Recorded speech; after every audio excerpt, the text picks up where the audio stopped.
We are now less than a month away from the release of Metal Gear Solid Master Collection Vol.2, and I honestly don't know whether I should be excited or worried. Ever since the announcement, I've been paying very close attention to everything Konami has shown over the past few months, and the more they revealed, the more my opinion has changed. Some of my biggest concerns have completely disappeared. Others, not so much.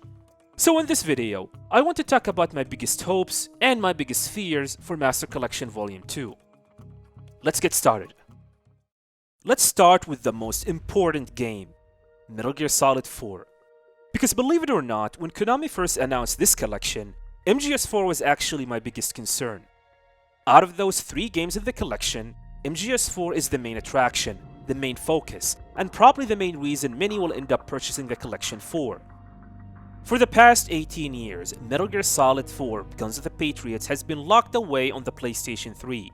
If you wanted to experience the final chapter of Solid Snake's story, you either had to own a PS3 or jump through the hoops of PS3 emulation, which, let's just say, hasn't exactly been the most beginner-friendly experience.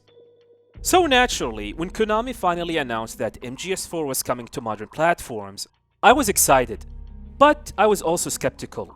And I think a lot of people felt the same way. After everything that happened with Master Collection Volume 1, I wasn't ready to celebrate just yet. When Volume 1 launched back in 2023, it was not a smooth release. The games were playable, but there was plenty of issues that left a very bad first impression. It wasn't the disaster some people made it out to be, but it definitely wasn't the definitive collection many of us had hoped for either. Lower internal resolution, missing graphical options, technical problems across different platforms, crashes, audio bugs, and visual glitches which are still present to this day. Although Konami has fixed the majority of these issues, but still, it took them more than 2 years to finally get Volume 1 to the state that should have been released with in the beginning. So when Konami announced Master Collection Volume 2 and MGS4 is within it, one question immediately popped into my head. How are they actually doing this? I will admit, for a while I genuinely believed Konami might simply emulate the PS3 version, which when you really think about it is kind of hilarious. Thankfully, it looks like I was completely wrong, and that's due to the Washagana TV live stream where they showcased the game. After watching it, I came away feeling much more confident that this is a proper native port. The game was running at 60 frames per second, the image quality was clearly much sharper than the original PS3 version, and perhaps my favorite improvement, the loading times were almost instant. It already made me feel much better about this port. Overall though, MGS4 is looking very promising. All that's left is hoping the launch goes smoothly, without any game-breaking bugs or major technical surprises like we experienced with Volume 1. Ironically though, my biggest concern about Master Collection Volume 2 isn't MGS4 anymore. It is Peace Walker. Or more specifically, how little Konami has actually shown off it. Ever since Master Collection Volume 2 was announced, Konami has put almost the entire spotlight on MGS4. Nearly every footage, every live stream, and almost every promotional post has focused almost entirely on MGS4. And I completely understand why. Like I said earlier, MGS4 is the main attraction. It is the game everyone has been waiting for to be released from the PS3 prison. Unlike Peace Walker, which is much easier to access. If you own an Xbox Series console, you can already play it through backward compatibility. And you can also play it using other unofficial ways on PC quite easily. And if you want to go way back, you can play its original release on PSP or PS Vita. MGS4 didn't have that luxury, so it makes perfect sense for Konami to focus the marketing on that game. And I think it is the right decision. But that doesn't mean the other games should be neglected as well. I can understand not focusing or talking about Ghost Babel because it's an emulation. I mean, what is there to talk about with that game other than emulation features? But this deafening silence about Peace Walker throughout the marketing leaves me wondering if there is something very wrong with it. Peace Walker in Master Collection Volume 2 is based on the 2011 HD edition. And do you know what else was released with it? MGS2 and MGS3, the same versions we got in Master Collection Volume 1. If Konami decided to follow the same approach with Peace Walker as they did with MGS2 and MGS3 in Volume 1, then there's a good chance we'll be getting the same HD version with minimal changes. Meaning, Peace Walker could end up with its internal resolution locked at 720p across all platforms. Just like what happened with MGS2 and MGS3 in Volume 1 when it launched back in 2023. So I was really concerned that might be the case. I mean, why we have not seen any gameplay footage for Peace Walker to this day? However, my concerns have been put to rest when Konami announced the technical specifications for Volume 2. It shows that PlayStation 5, Xbox Series X, and PC will have an internal resolution up to 4K for both MGS4 and Peace Walker. They also showed footage from one of Peace Walker's cutscenes, and the improvements are immediately noticeable. You can easily tell the assets here are at much higher resolution. Remember, this was originally a 2010 PSP game. The files have to be heavily compressed to fit into a tiny UMD disc. So for this collection, Konami clearly went back to the original uncompressed source assets. And not just only that, even the Ashley Wood comic-style cutscenes are now runs at 60 FPS. They were limited to 30 FPS in the original PSP release and the 2011 HD edition on PS3 and Xbox 360. It really shows that Konami has learned some lessons from their previous release. So, the resolution concerns has officially been put to rest. Great! But that was never my biggest concern with Peace Walker. Unfortunately, there are still a few question marks. This is the part of the video where I have some doom and gloom to share here, especially with Peace Walker. I want you to take a look at this image. This is one of Konami's promotional screenshots for Peace Walker. You can find it on their official website. Pay attention to the font used here.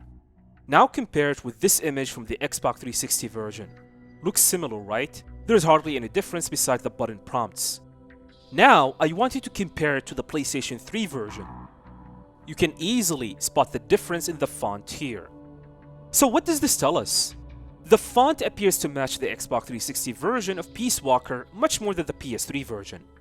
Now, this doesn't necessarily confirm anything, but if Konami is using the Xbox 360 version as the foundation once again, just like what they did for MGS2 and MGS3 in Volume 1, then I really hope they have addressed one important issue: the multiple save slots. In case you forgot, the original version of Peace Walker on the PSP offered multiple save slots via the XMB. Same exact thing with the PS3 version as well. However, the same thing cannot be said with the Xbox 360 version, as you only have one save slot tied to your account. If you want to start a fresh playthrough, you have no choice but to delete your older save file. Now, for casual players, this probably isn't a huge deal. But for the hardcore and the speedrunners of Peace Walker like me, this is a massive problem. Imagine you have a 100% completed save file, every S-rank soldier recruited, every weapon and item unlocked, maximum camaraderie. If you want to start a fresh playthrough, well, tough luck. You have to delete that save file you worked very hard on. So I really hope Konami has implemented multiple save slots this time around like the PS3 version. Having only one save slot in 2026 would be incredibly disappointing. There's also one more concern: no crossplay. Multiplayer is a huge part of Peace Walker. In fact, it was one of the game's biggest selling points. Sure, you can still play the game solo, even 100% it if you have the patience for it, but you will miss out on some of the most memorable moments the game has to offer.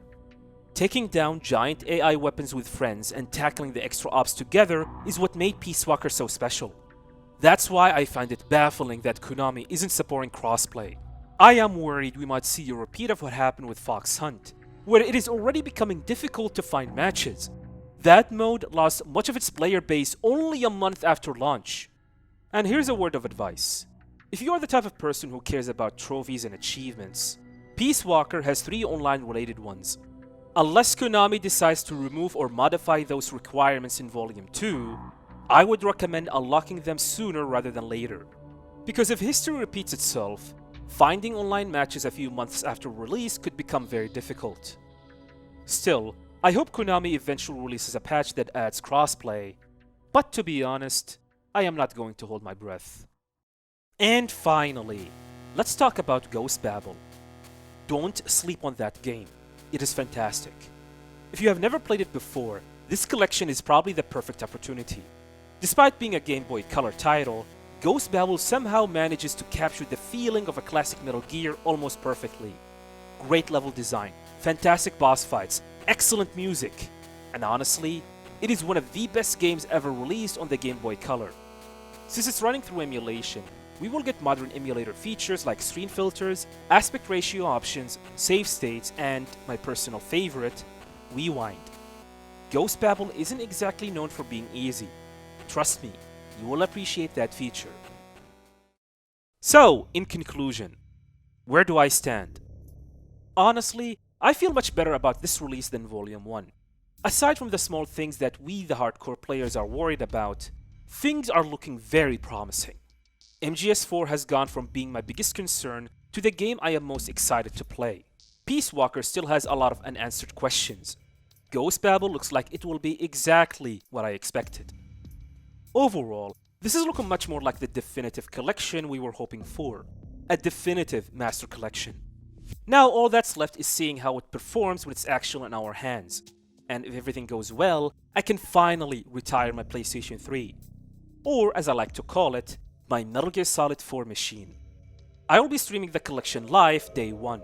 We will dissect everything in it, so make sure to hit that subscribe button and join me through the journey. So my friends, are you excited for Master Collection Volume 2? Let me know in the comments below. Thank you for watching and have a nice day.